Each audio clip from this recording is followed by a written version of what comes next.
It's a Bears game day as the Bears take on the Seahawks, so who better to break it down with than the big guy? Brad Biggs joins us now on The Score. When we last talked to you on Tuesday, Brad, you were getting ready to get all the shopping done for the family. So my question now, the day after Christmas, did you get anything cool as a gift? Oh, yeah, there's a couple things to go through. There's a few things in contention for sure. Nice holiday, and now we're back to the grind, though, right? Yes. So the other question I have for you, usually, and I don't like going, hey, what should fans be interested in watching tonight, Bears, Seahawks? I'm more interested, I think a better way to handle this is the journalistic angle in you. As you get into the car later on today and drive to Soldier Field, give me an idea of the things that you're kind of focusing on for this home finale.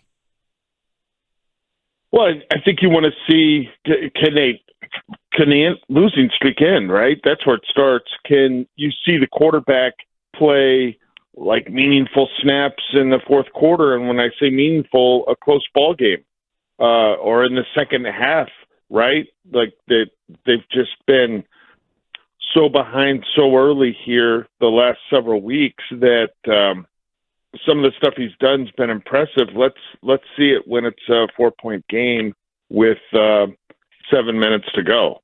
And obviously he's only got a small bit of control in that. But that's something you want to see. You want to see your quarterback perform in crunch time. That's what separates some of these players at that position, is the guys who can deliver when the game's on the line. And is a December 26th victory over the Seahawks going to mean anything in the big picture? No, but those are a couple of the things I would be looking at. You know, can they have a couple guys step up and make plays? You know, I don't know the last time we left a ball game where you were thinking about it afterward and you said, boy, they had these 3 or 4 guys really had some big plays. They need that to happen. They want in the worst way to kind of end this streak before the season ends. And I would love a happy Thursday. You know, it's been since October 14th was the last happy day I had in terms of a victory for the Chicago Bears. I'd love to have that. Brad, good to talk to you. I tend to look at DeAndre Swift. He's a guy who, when brought in, I thought to myself, all right, he's not going to, be the between the tackles, bone-crushing runner that Derrick Henry is, but he's certainly a weapon for the Chicago Bears team. And I thought he could be one like most people did for Caleb Williams. Is he not getting and I think about him specifically as a pass-catching back. Is DeAndre not getting enough opportunities as a pass-catching back in your mind, or is his lack of involvement in the pass game just a result of the team's losing ways? Well, that's an interesting question. I think you're looking at a little bit of everything. He's had 45 targets this year, and here's an area where he's been fantastic. He's like Cole Kmet. If you throw it his way, the play's probably going to be made. Swift's got 38 catches on 45 targets. That's a very high percentage, even for a running back, where those are shorter throws. And I would say that I think part of the function there is maybe that, they just haven't been able to sustain enough drives. He's got 841 yards rushing. He's going to have to be better than he's been to hit 1,000 here at the end of the season. And there's too many examples of him kind of bouncing plays outside when he maybe should have taken what was there. But at the same time, I think some people are trashing a running back who has been performing behind an offensive line that hasn't been great. He was in Philadelphia a year ago when he put up 1,049 yards for the Eagles running behind a great line. Does Swift look different if they've got a different group of linemen in front of them next season? This segment with Brad Biggs is sponsored by Estwing Professional Tools, made in the USA for 100 years.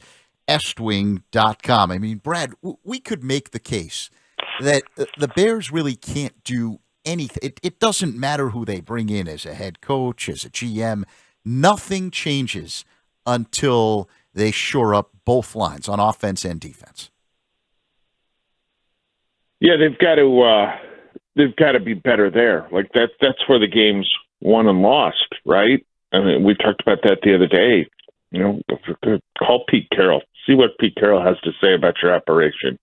You're not good in the trenches. Okay, well, you know, you could call, Pete Smith, 25-year season ticket holder, and he could probably share the same message with you there. So I agree with you, Zach, but they've just got to get this coaching hire right. Like they've got to get a guy that can be that face of the franchise leader, can be a tone setter, can be a guy with ideas, but also, and I'm talking schematically and such, but also be a guy that inspires the players.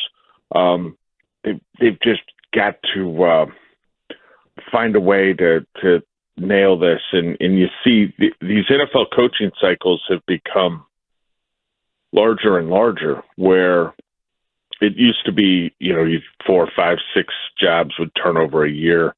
And now I think it's more commonplace for that number to be 6 to 8. And so when you talk about having 8 head coaching hires in a cycle, once you get up to that, you're talking about cycling through, on average, every team in the league in 4 years. Or in 2 years' time, half the league has new coaches, just about. Now you'll have the, crazy instances like a Mark Davis will go through 2 head coaches in 2 years. So you're not quite at half the league because he keeps his foot on the pedal when it comes to changing out coaches in Las Vegas. But it is a vicious cycle, and it's difficult to get the good ones. Like the Bears in 2018, at the end of that year, Matt Nagy's first year, he's coach of the year. Everything's looking great. Man, that thing turned on a dime.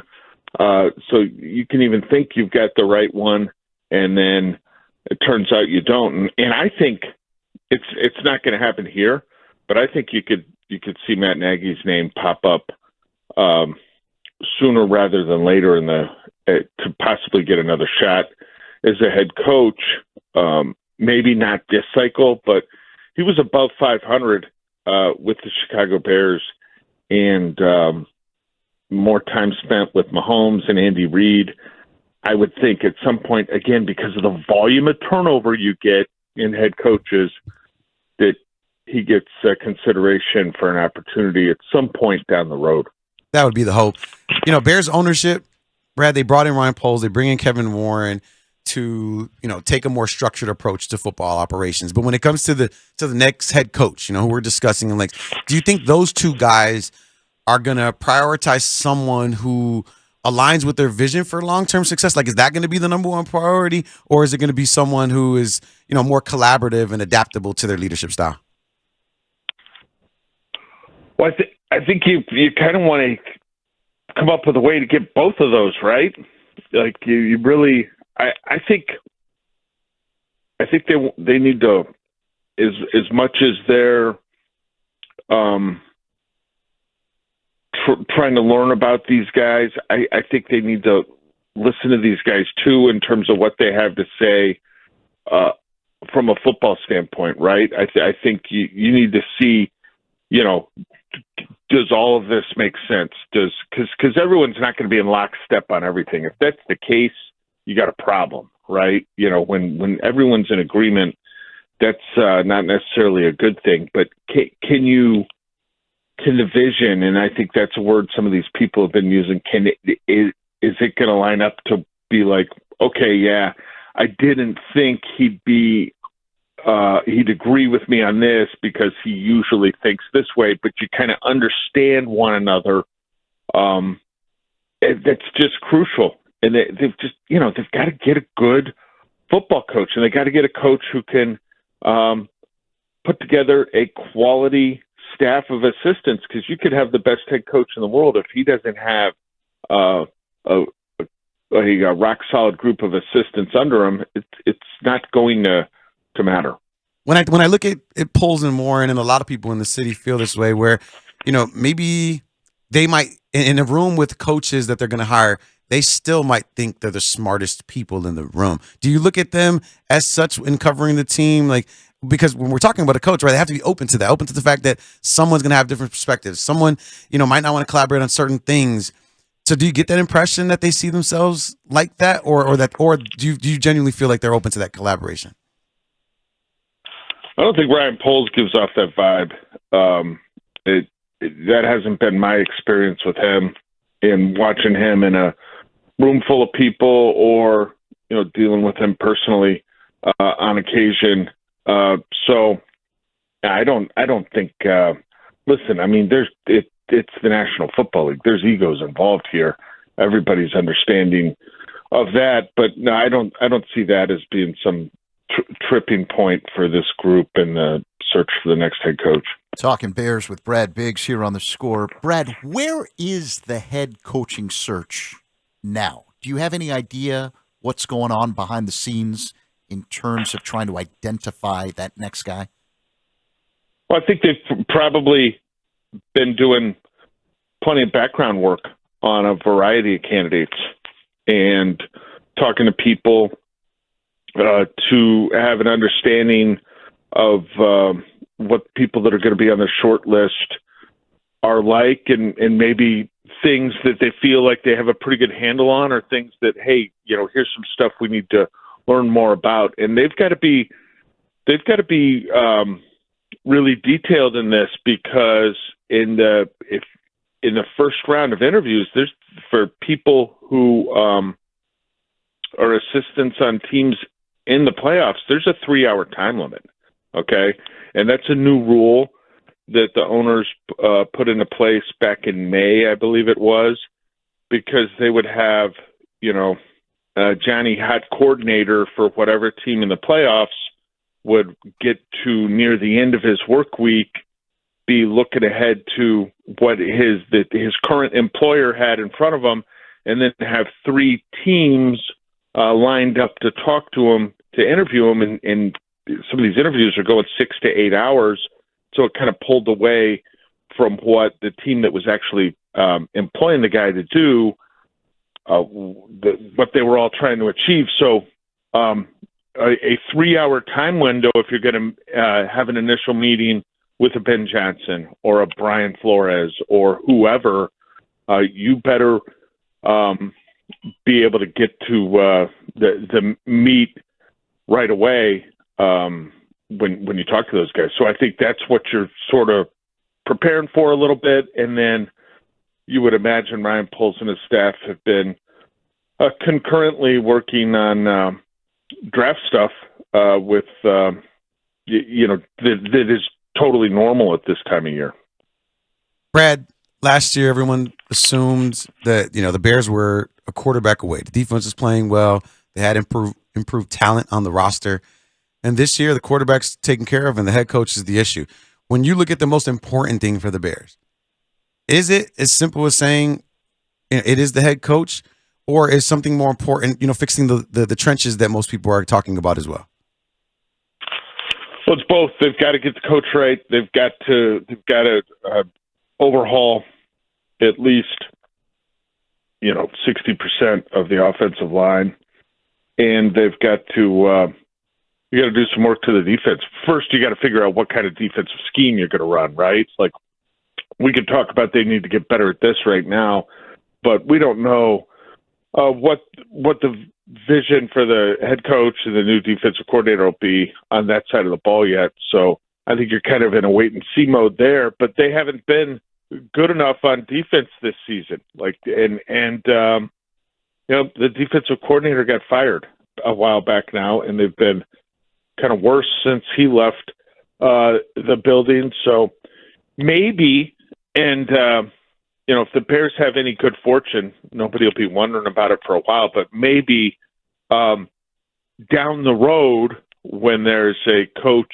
that's in the middle of some tough times, people will understand that firing the coach in season doesn't really cure anything in most situations. And that's been the case here for the Bears. Like, firing Eberflus has done nothing to alter the trajectory this season.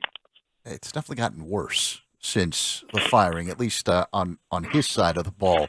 Our final few moments. Yeah, I'm not saying that Eberflus should have kept, he needed to go with the series of things that happened, but I wasn't going to fix anything.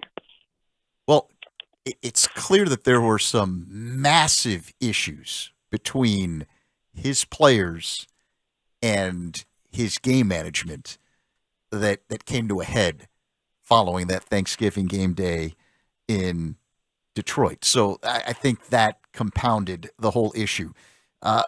Let's leave on this, because I think, you talked about what kind of defense are they going to run.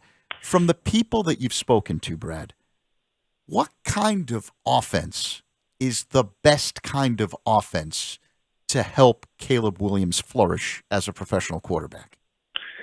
Yeah, I think he can. He's got a lot of strengths.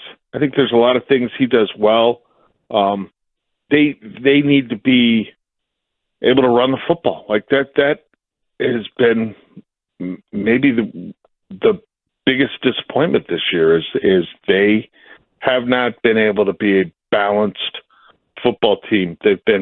Because of it, they've been poor on first and second down, which leads to you're poor on third down. The pass protection hasn't been as good as it needs to be at times. I don't think it's been as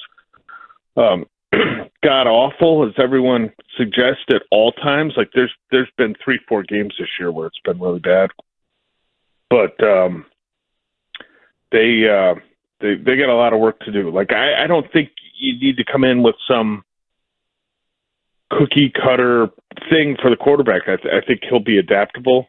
I think he's had a season that should make you optimistic. Like, I get really perplexed by social media guys. There's like this whole band of people out there that say they're like Caleb Williams haters everywhere, which I don't know where they are. I haven't heard from them. I think these people just like to pretend that maybe there's haters out there for the. We went. You're talking to one. Yeah. You're talking to one. No, Zach Zaidman doesn't like the Caleb players Williams. that they like to follow. It just like it kind of makes no sense, and like there's reason for optimism with him. Okay, at the same time, when you have a chance, pull up Aaron Rodgers' numbers from this year, and Aaron Rodgers has been a disaster for the Jets this year, right? Like a complete disaster. And I'm talking about on the field. Like, I think Rodgers' numbers are better than Caleb's. So that's all we've been saying.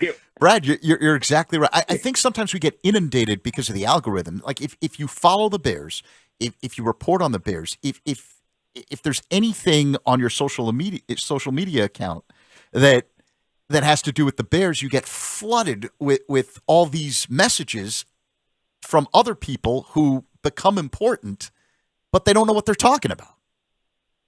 Yeah, it's just they need to get to the off season, try to reboot this thing, and have a productive off season in which they do a better job of trying to manage expectations, I think, for the football team, and see then if they can gain some ground on the rest of the division, which has played, terrific football